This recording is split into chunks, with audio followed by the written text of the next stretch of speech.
True damage is an interesting mechanic in Genshin Impact. It doesn't show up too often, but when it does, it opens the door for some rather intriguing challenges. Case in point, this video, where we'll be tackling floor 9 of the Abyss with level 1 characters, no artifacts, and 1-star level 1 weapons.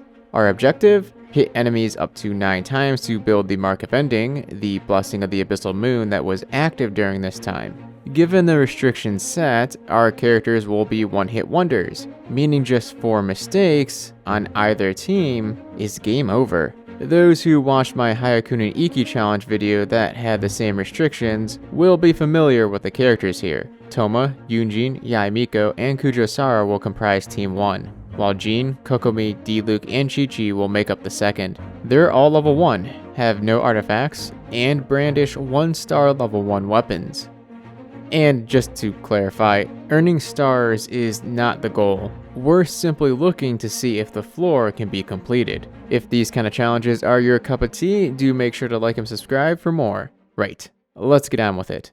We start with the virtue of patience. Whenever archers spawn, I found it best to synchronize their opening salvo so that only a single dodge is required.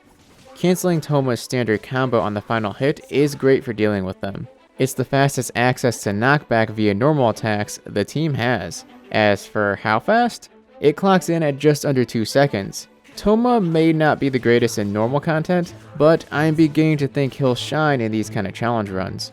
After the archers fall, Yae is up to deal with the slimes. The AoE of her normal attacks allows her to hit them all at once. Still, it's a lengthy process, so let's speed through it. It's important that we return to the center as Toma immediately, because it's round 2 against the archers, meaning another opening salvo to weave through. We want a stationary evade this time, as running with the arrows coming from behind has a chance to KO Toma or apply cryo to him, which messes with the timing for defeating the first archer. It should be noted that the safe area of the arena shrinks with every new wave of enemies, making evasion a bit more difficult. There's leniency, of course, as we're granted 5 seconds outside the safe area before our character is smited by lightning. That grace period will prove invaluable later on.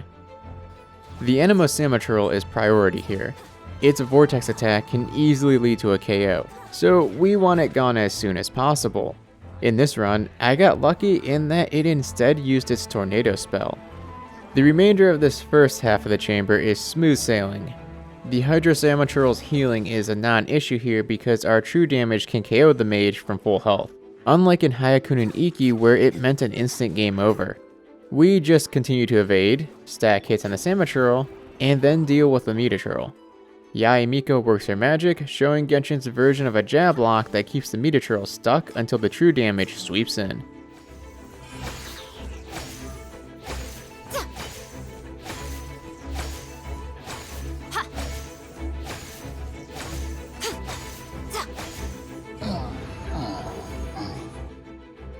In this second half, Kokomi makes her debut against the Metatrils.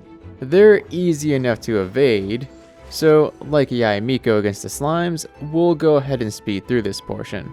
After all, the second wave of enemies here is the main event, and final boss for the first chamber, the Hydro Abyss Mage. We begin by immediately targeting the Electro Samotrils. Because the Abyss Mage is basically packing their own ocean-hued clam set that will fill the arena with one-hit KO bubbles, we cannot afford any more of the arena to be compromised. And these Samotrils will do just that with Electro Totems if left standing. Stacking the Mark of Ending on the Samotril, we send it airborne. And then bring out Diluc to make sure it won't be causing any more trouble. And to also abuse invincibility frames to avoid losing another character. And now, the final boss of the first chamber. We should probably talk about the fact that Chi-Chi fell. Honestly, yes, it's an issue, but I pushed forward regardless with this run. Admittedly, I had zero confidence in being able to complete the third chamber's second half without all 4 characters. As for this Abyss Mage, nah. After many attempts, I had this fella solved. Patience and careful movement is key. When these bubbles spawn, there's actually a second set hidden until the character moves just past the first set. So the pattern of the bubbles isn't a square, but instead a four-pointed star.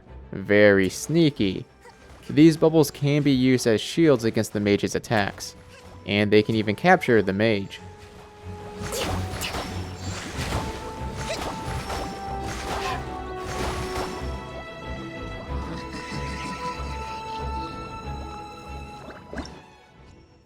First chamber secured. Oh boy, the Fatui. Alright, to be fair, they're much easier to deal with than the Abyss Mage, or what's yet to come. It's pointless to attack anyone but the Hydra Gunner Legionnaire, since he'll just heal them. So first, we stack true damage, lure the others away, and repeat until he's down.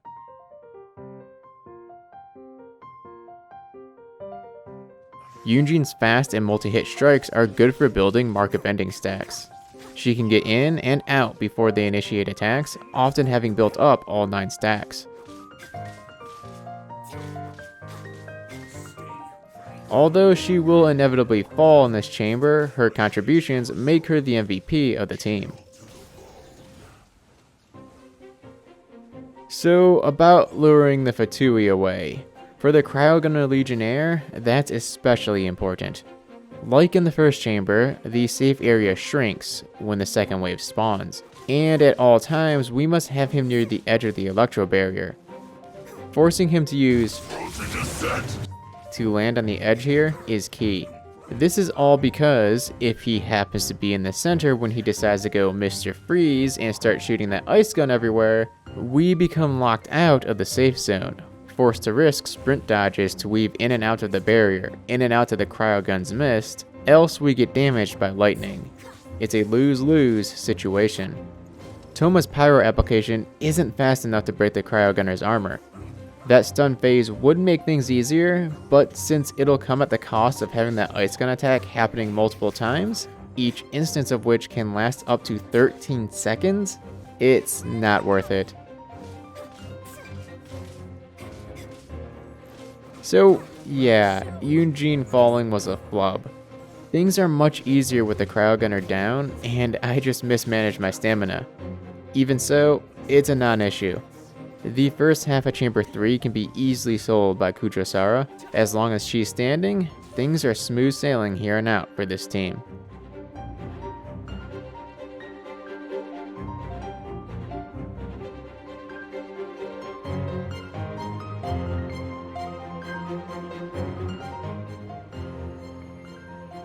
As for the second half, this is a Kokomi solo that takes over 4 minutes.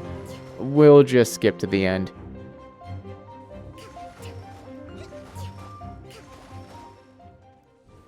Second chamber complete. Speaking of solos, it's time for Kujosara to solo the 2 large hurls. It's a bit strange to think these powerful enemies are no more difficult than the slimes in the first chamber. Predictable patterns, and the fact that they like to announce which attack they're going to do, going for a ram, run around the side, shoot 1 arrow, dodge the follow-up geoburst. Jumping, run underneath, about face and reset the camera, then let arrows fly. Rinse and repeat.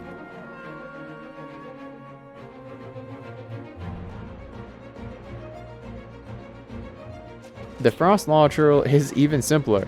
No need to spend any more time on this half. Let's move on to the grand finale, the true final boss of the challenge. Double Electro Sinsen Mages. Enemies we need to defeat with only normal attacks that are masters at evading normal attacks by way of overloading Genshin's auto-targeting system. It's terrible. I'm just going to let this one play out. The gameplay speaks for itself on how tense a situation it was.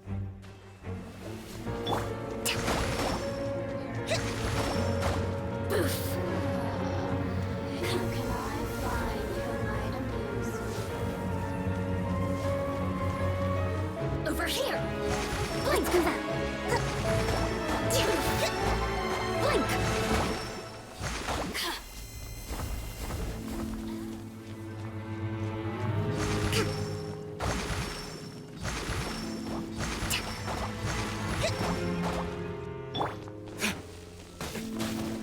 all you've got? Wind, hear me. Billowing surge. Oh, I have failed.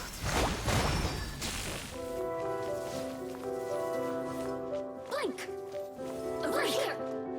Over here. Over here. Over here.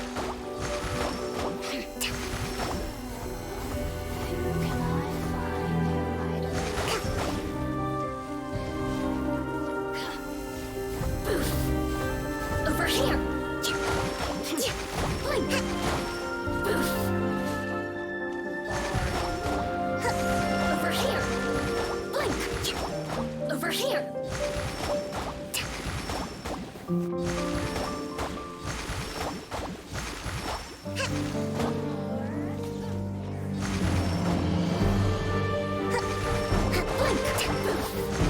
Over here. Boof. Blink. Blink. Let's move out.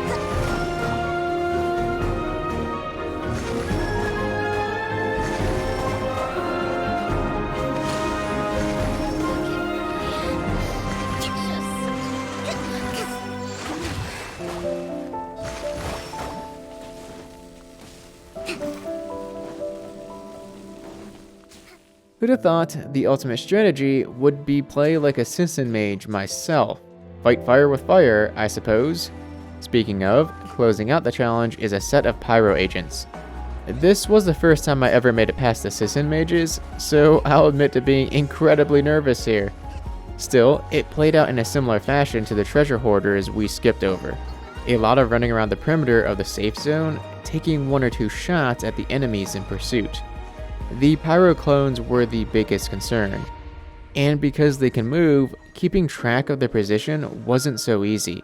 At any time I felt like I might get downed by one that was off screen, so I did my best to keep the camera at as wide an angle as possible. The battlefield started to get littered with them.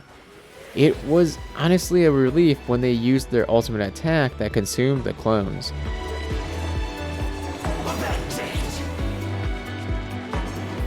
Let's move out.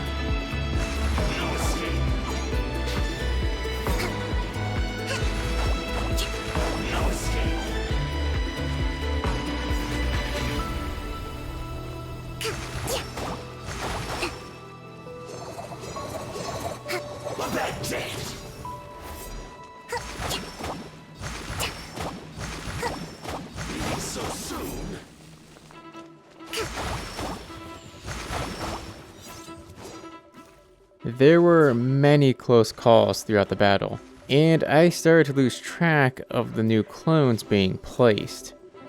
This one in the corner here, you'll see moves just as I turn the camera. I didn't catch this, and as you can see here, it was the closest call of the entire run. No idea where I pulled that reaction dodge from, but all my thanks to it. Shortly after, the first pyro agent fell, and I went into super campy mode to make sure I didn't botch this at the final stretch. Let's move out.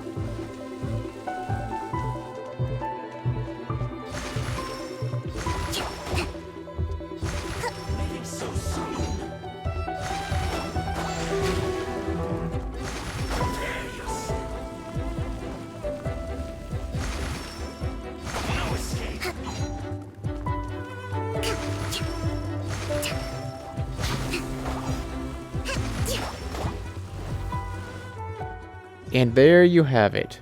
Floor 9 of the Spiral Abyss, completed with level 1 characters equipped with 1-star level 1 weapons, and no artifacts. I get nervous just watching this footage. Let me tell you, the sigh of relief breathed when all this was over. Anyways, it's challenges like these, perhaps of a bit lower difficulty, that would be a nice way to mix up the Abyss from its stagnant, defeat the enemies within X minutes. The only other mode it currently has is Obelisk Defense. It doesn't have to be this brutal, but a new way to enjoy the game mode would be most welcome. Often I find myself skipping floor 12 because the timer is a hassle, and DPS checks aren't something I typically find that fun. If you have any interesting challenges or updates to the Abyss you'd like to see, let me know in the comments. This is Musashi, signing off. Till next time.